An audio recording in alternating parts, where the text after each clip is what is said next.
Welcome to the UIAAA Connection podcast. We thank GoFan and VNN, the exclusive sponsors of the UIAAA Connection. Now operating as one combined company, GoFan and VNN offer a seamless experience through digital ticketing and athletic websites. They make it easy to direct fans to one central place for schedules, communication, and tickets for both home and away events. We appreciate GoFan and VNN for their continued support and exclusive sponsorship of the UIAAA Connection podcast. Welcome back to another edition of the UIAAA Connection. I'm your host, Mark Hutch Hunter. Today we have two special guests on the podcast, both from Strike. We have the founder, Dan Stewart, and the head of business development, Russ Orvin, here with us today. Welcome to the podcast, gentlemen.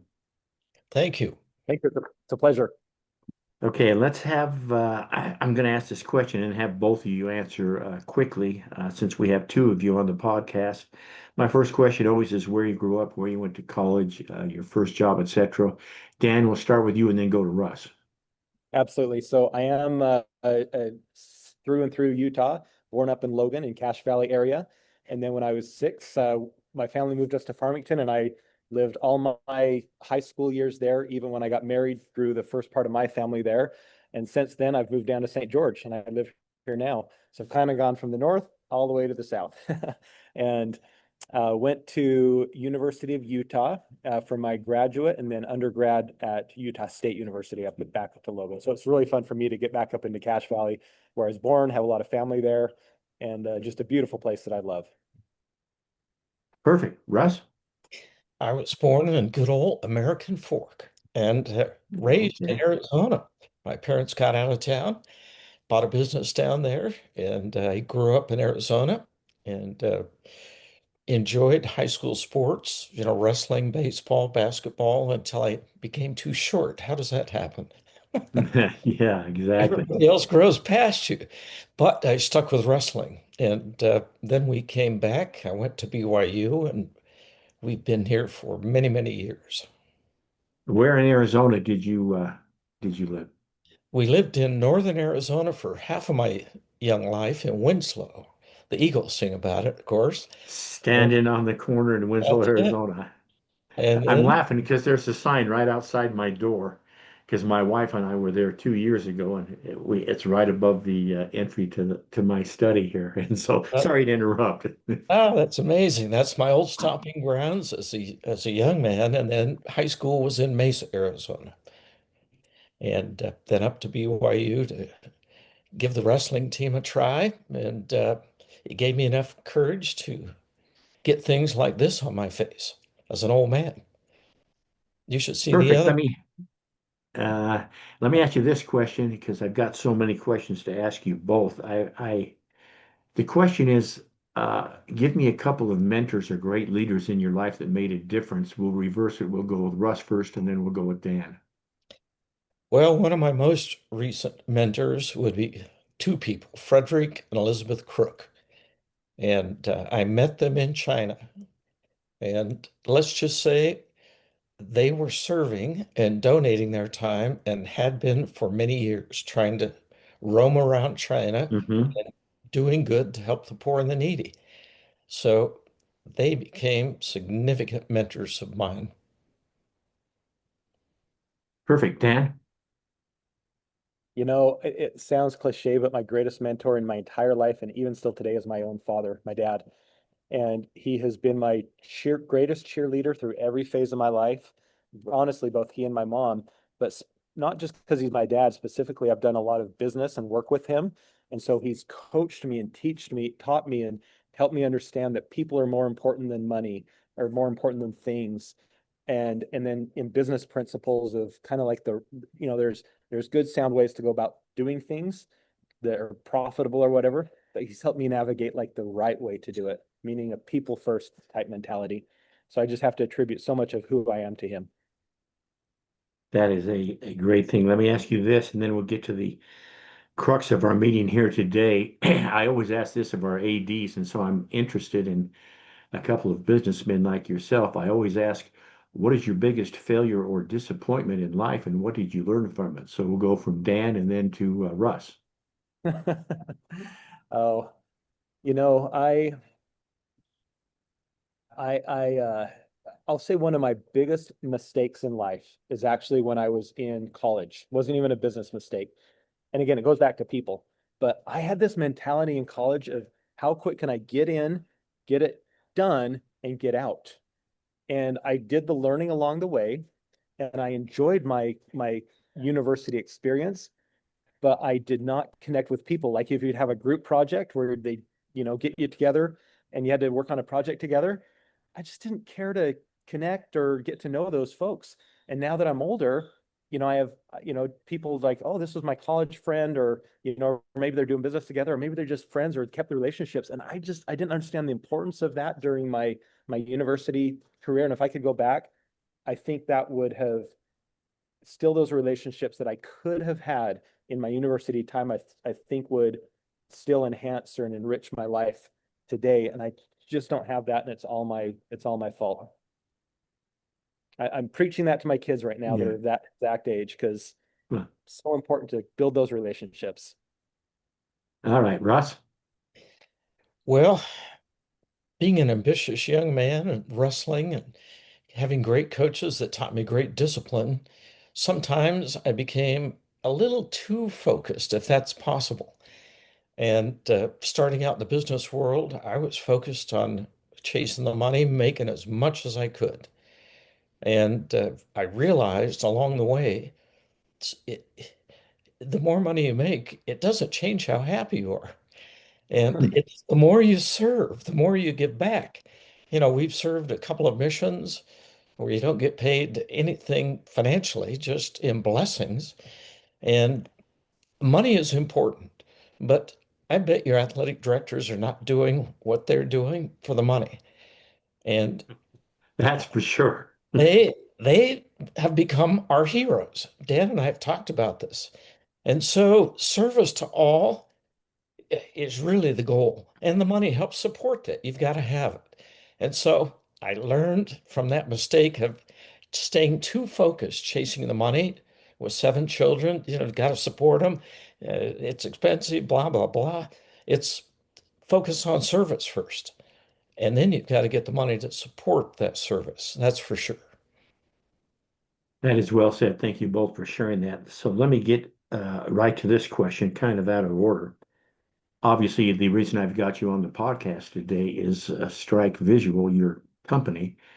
And I know you contacted me first, but right when you got involved with the UIAAA was right when I was stepping down and Everett was stepping in. But of course, a lot of our U-Style listeners understand what it takes to run our association and some of the things we do. Our scholarship program we have with the 6 kids that we award scholarships to. We have scholarships to the national conference for first-time attendees. But I want to, you've talked about this sharing thing, and that's one of the things I love about both of you guys. But talk about the unique, I don't know if it's a unique business arrangement, the partnership that we have, because what we're going to be able to do, when I say we, I'm talking about the UIAAA, I still call it we, even though I'm not the boss anymore. What we're going to be able to do to increase our scholarships for students, what we're going to be able to do to increase our professional development and get some people to the national conference, it just goes way beyond words. And so we'll switch it up. I can't remember who was first last. So Russ, I'm going to give you a chance to talk about that, and then Dan, I'm going to give you a chance to talk about that. Well, thank you. I'm going to toot Dan's horn because he won't. And the reason I want to toot his horn is he's the reason I'm here. Why am I out of retirement? Why am I doing this?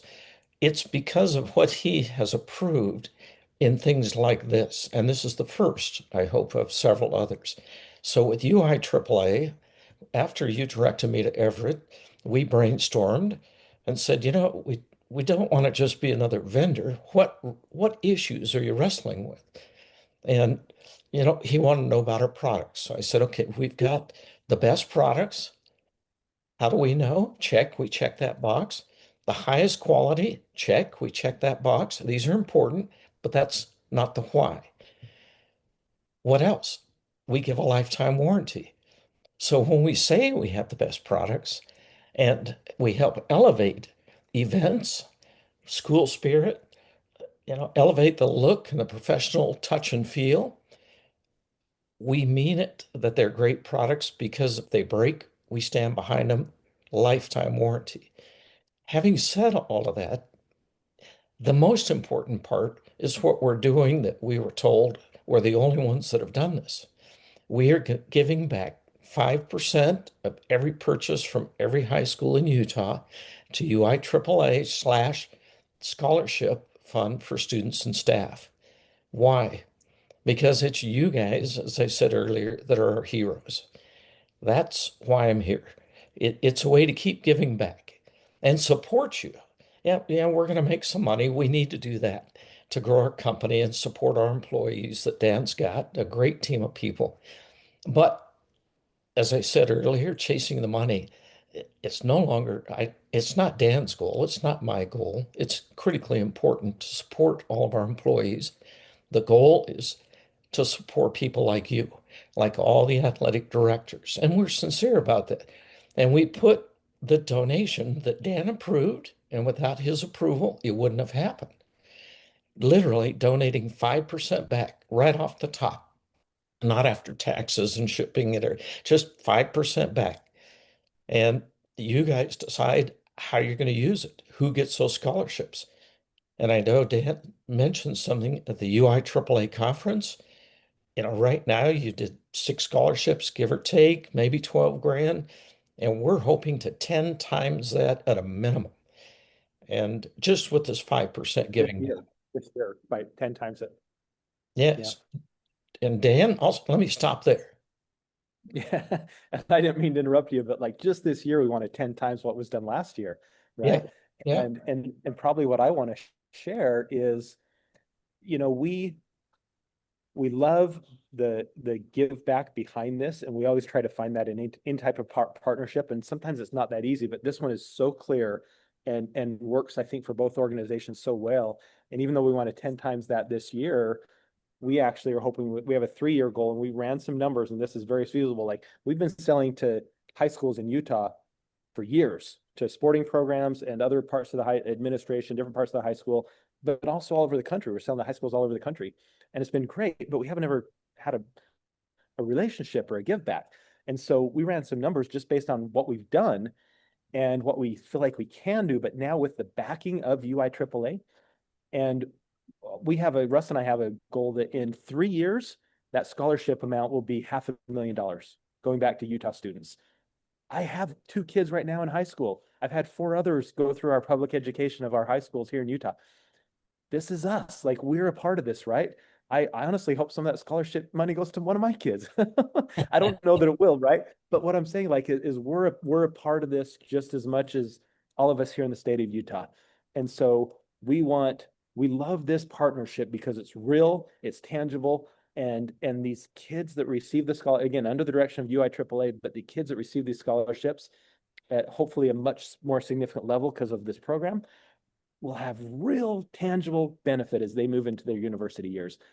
I'm so excited about that. I literally can't contain myself. And if I could add to that, Hutch. Certainly. You've got 2 sales guys here that just can't stop. We get excited. If I could add one more thing to that, it's also for staff. And Hutch, I know we talked about this at the conference, Right.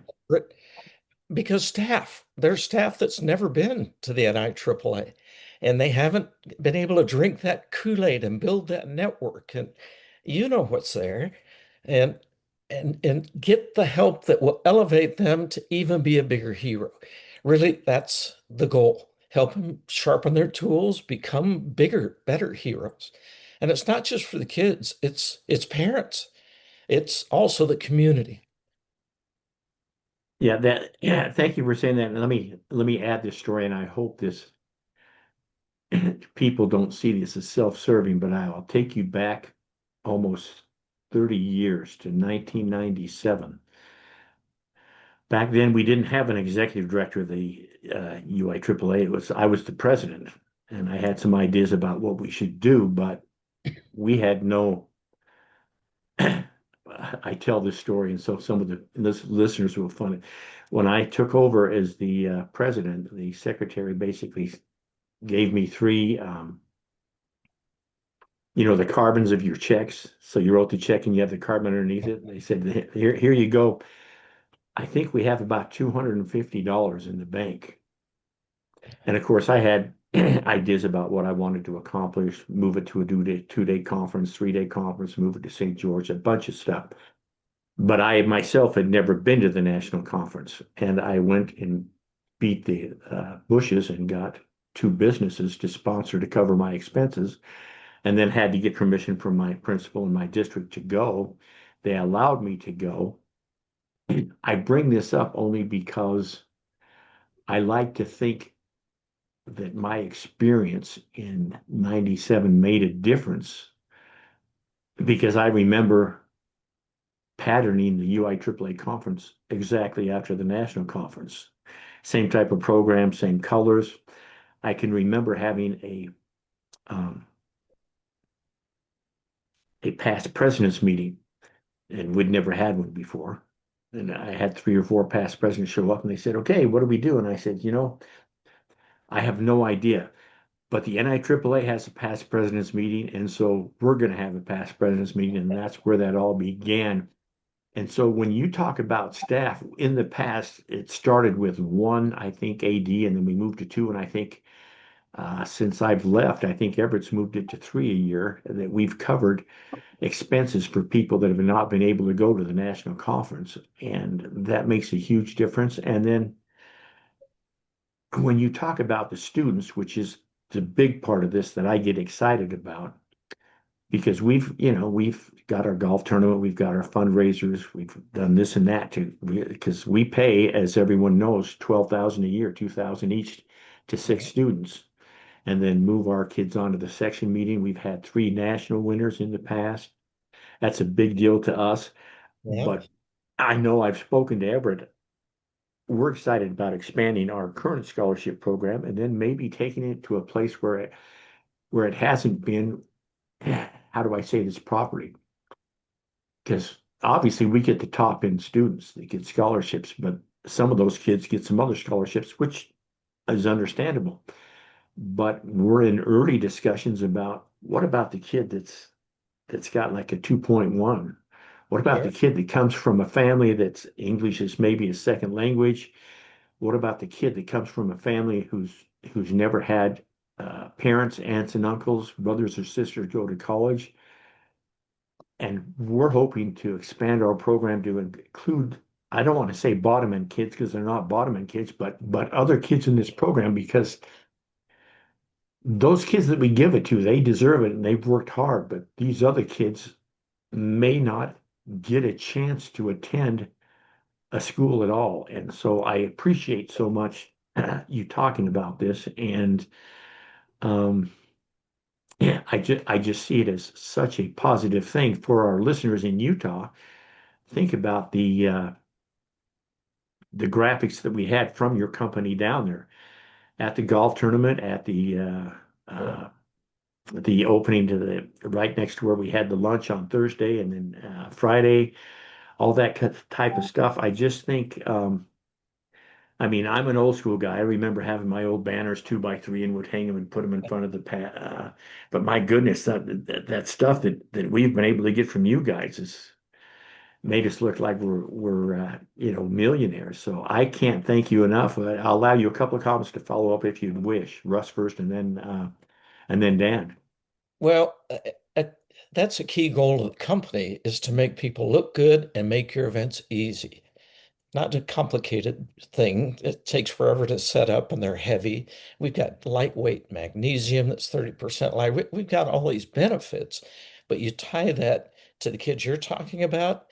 I have a handicapped daughter. She didn't get a scholarship anywhere, and there are hundreds, if not thousands of kids like that. I've got 20 grandkids now, and they're all beginning to hit that college age. I'm an old guy. Mhm. And so We don't want Strike's name up in lights. We don't want some big news article from Channel 5 or whoever to say, oh, look at this. Boo, boo. We just want to be under the covers and try and help make good happen. We don't even dictate how and where these scholarships go. And if Dan got one for one of his kids, he'd probably reject it because that wouldn't look right. But and we're not saying this to sound like, oh my, look at this guy, he's and his company and Dan. We don't mean to boast. What we do mean to do is help. I don't know how to say it any better than that, Dan. Do you? Yeah, no, and I appreciate that, Russ. And I'll just resonate too. Like, you mentioned the gamut of the kids that are, really great at grades and they're amazing athletes, but then there's those that are not, right? And I have both those kids. I have kids that are, in music and literally 4.0s, and I've even had a valedictorian. Like I have kids in that level, but I have a couple of my kids that just are not, right?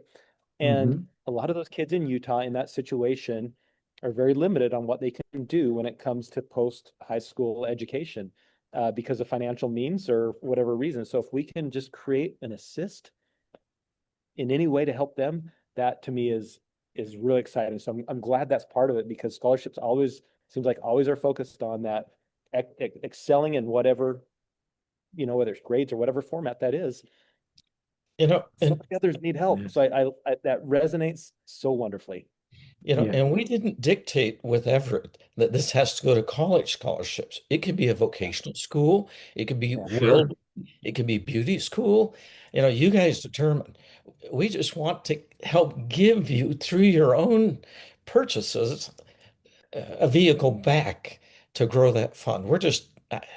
We can't be more excited than we are. It keeps us up at night. And that's the great thing to say, because the schools are all more than likely going to buy these things anyway. I just look at that big archway thing that we're going to set up at our UIAAA cross country meet every year in August, because right now that's our big fundraiser for our conference, not our conference, our scholarship program for the high school kids. And I'm just thinking, just that little extra bit. I mean, we make, I think, I haven't seen the books the last couple of years, but we probably make $3,000 or $4,000 off that. But every piece of that then goes back to scholarships, and we get those. I think the kids that run now that and they're familiar with it, but boy, they see this, the extra visual stuff just adds a little bit to it. So again, can't thank you enough. Let me ask you. First of all, Dan, so these will be two separate questions, because Dan, and I hope I'm not prying. If I am, just tell me to be quiet. But I know you've suffered some I don't know, tragedy is the right word, but some physical problems in your life. I want you to talk about that a minute and talk about the strength that you have to overcome that, and share the life story that how overcoming is a great thing. And then I've got another question for you, Russ. Okay. Thanks so much, Mark. I appreciate that. So you're probably referring to just 2 months ago, I was in a small airplane crash. And in that situation, and it was a small airplane, just a 2-seater. I was the pilot, and we went down, kind of an uncontrollable crash type situation. And I'm, of course, here, I lived through it. And I'm very blessed to have lived. In fact, I literally just right now before the lunch hour did an hour and a half presentation to a group that I'm a part of about my entire experience and what I learned. And there's so much detail that I could go into it. It's even fresh in my mind because I just got out of that presentation. But I will say that, first of all, I've always believed in miracles, but I believe that now I am a miracle. And I say that in the humblest way that I possibly can. I just feel so grateful to continue to live every day. And I feel like each day that God gives me is a gift that I want to, or I intend to respect. I respect that gift that he's given. And I've enjoyed the perspective of actually being, I broke both my feet and I'm in a wheelchair and will be for a while. Fortunately, I will recover. But I've been in a wheelchair since the crash. And it's given me a perspective for those that are permanently in that situation. Now, I can't say that my 2 months or 3 months is similar to a lifelong situation. I know it's very different, but it's a good enough time that things take 10 times longer to do. I've just learned so much, and it's given me that appreciation and love and respect for those in that situation. And then I also just want to share, I have enjoyed, I've appreciated the love and service that has been given to me.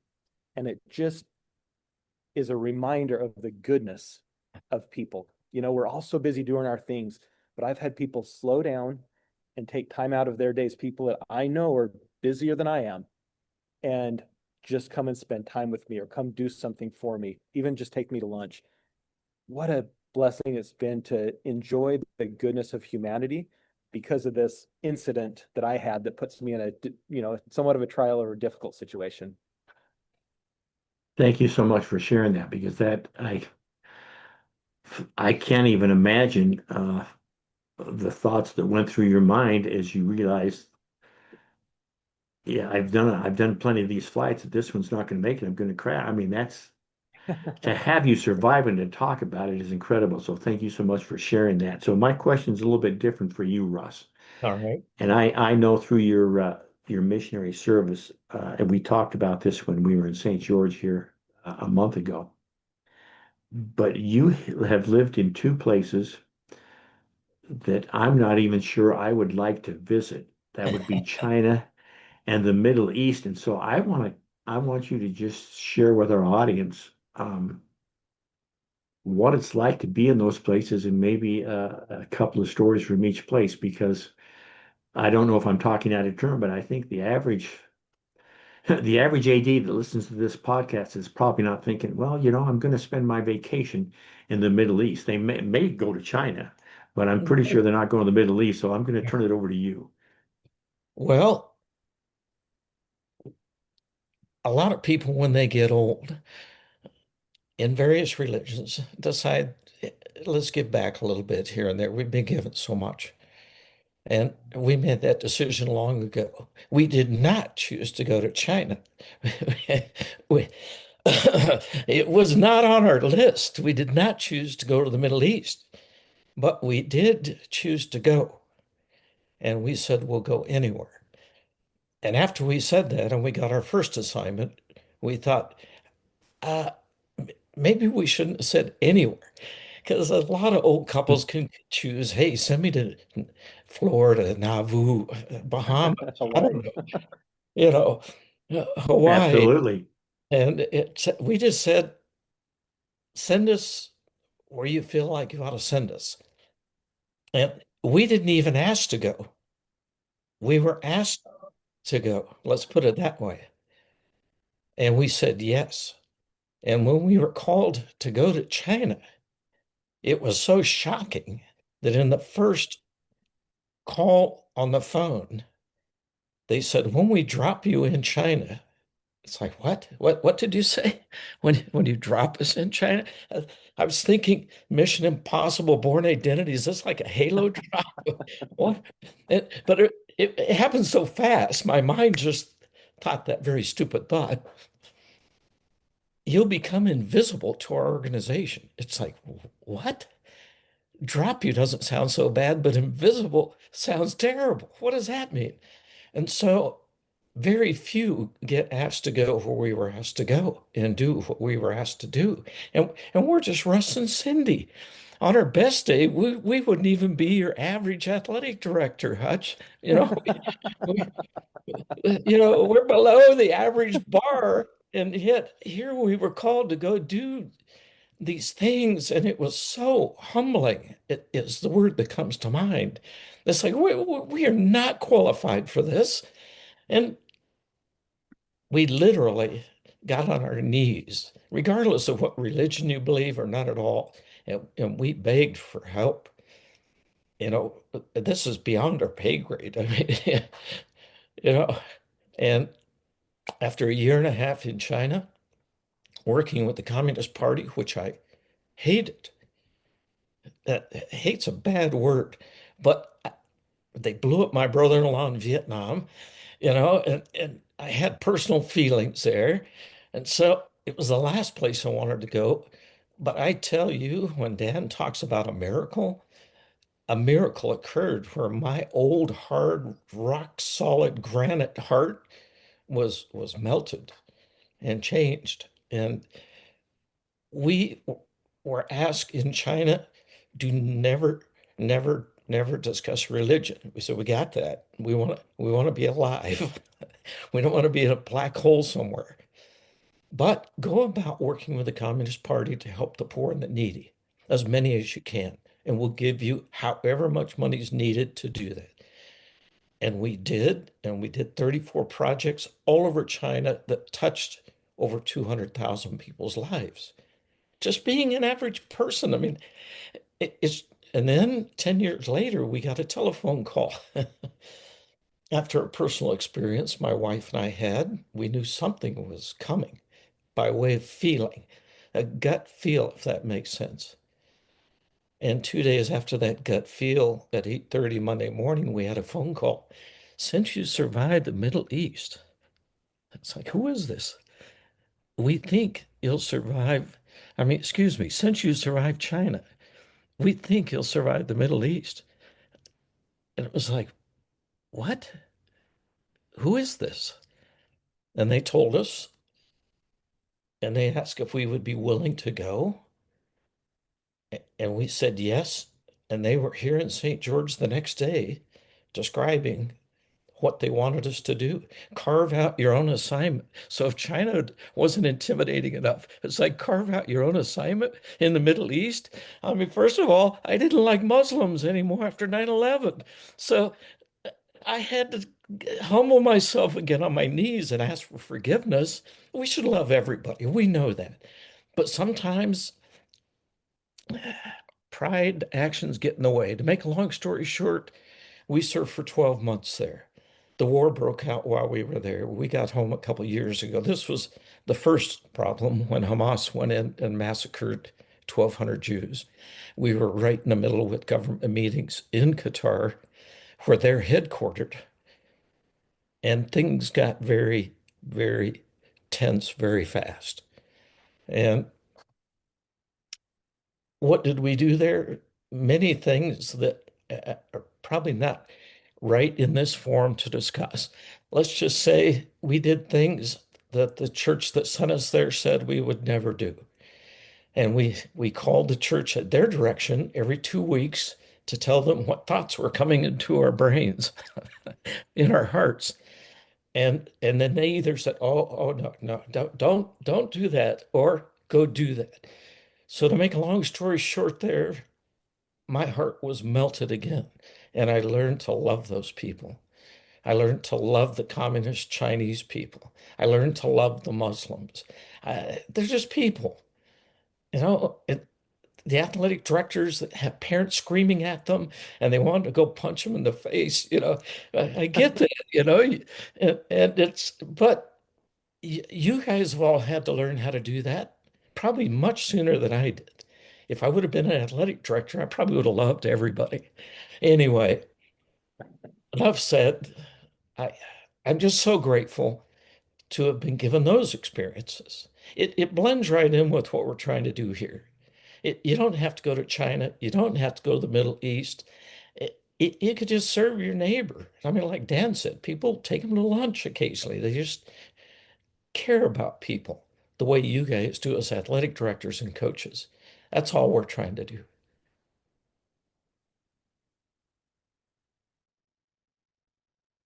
Excuse me, I was on mute. Thank you both for sharing both of those experiences. Let me ask you this before we wind up with a couple of questions.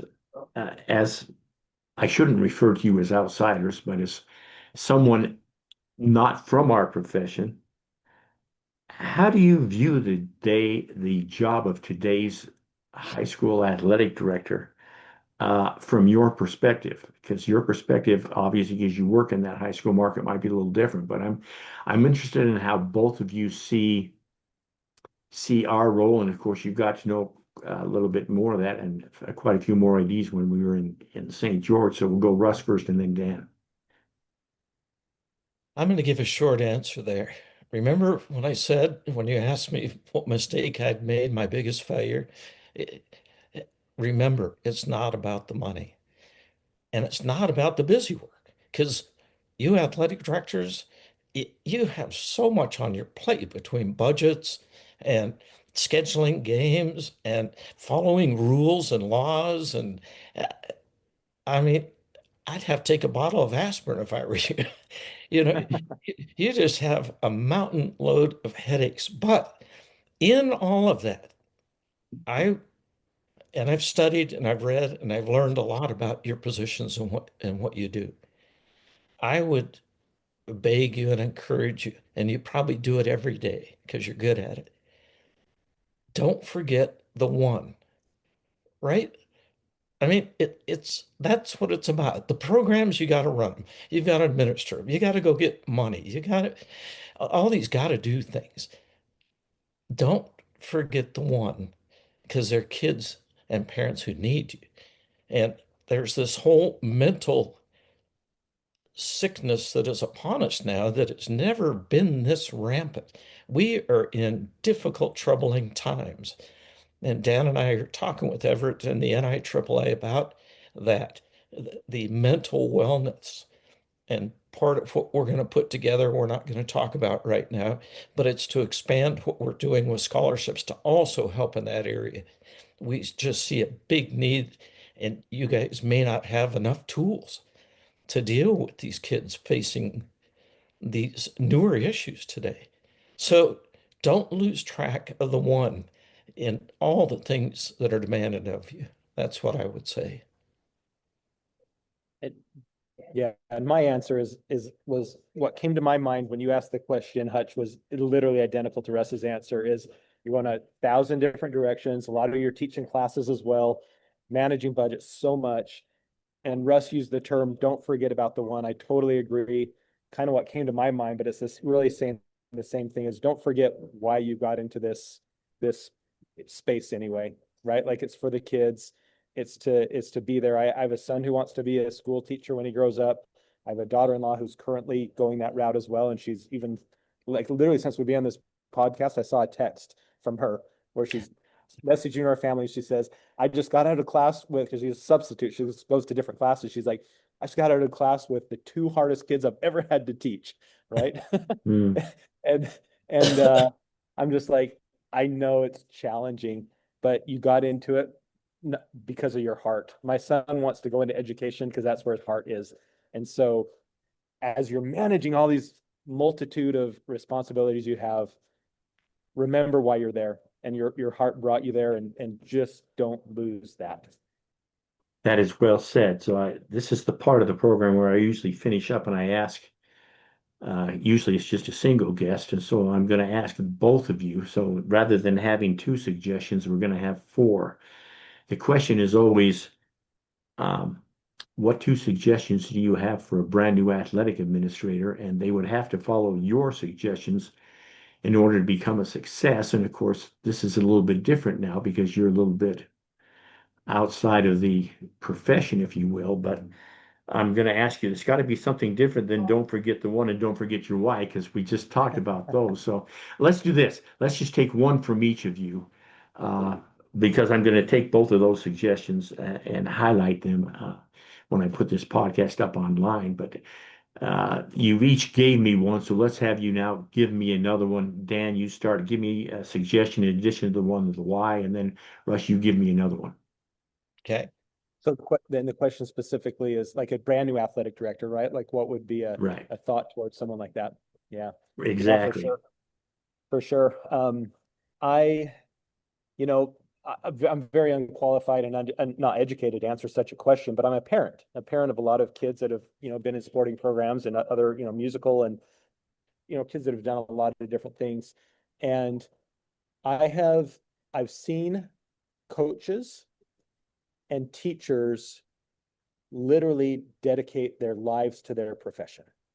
And I know this isn't in the athletic space, but I'm thinking of an orchestra teacher right now that has impacted. I have three boys and three girls. All three of my boys have been through her orchestra programs from like junior high age, middle school down here in St. George, all the way up in through high school. She's at every single performance leading. Whenever they travel to a different city in the state, she's there. She literally, like, we see her as a saint. Now, to you don't have to lose who you are or give up your family or anything to have that level of dedication. But I appreciate the coaches that I've seen, or any school person that has just given their entire heart to what it is that they do. They're there because they want to be there. And I can just tell you, my kids' lives are changed because of this one orchestra teacher. And I know this is an athletics conversation, but the same principle is true in any discipline within this educational system, that truly you can change lives through the work that you're giving. And I know it takes the dedication.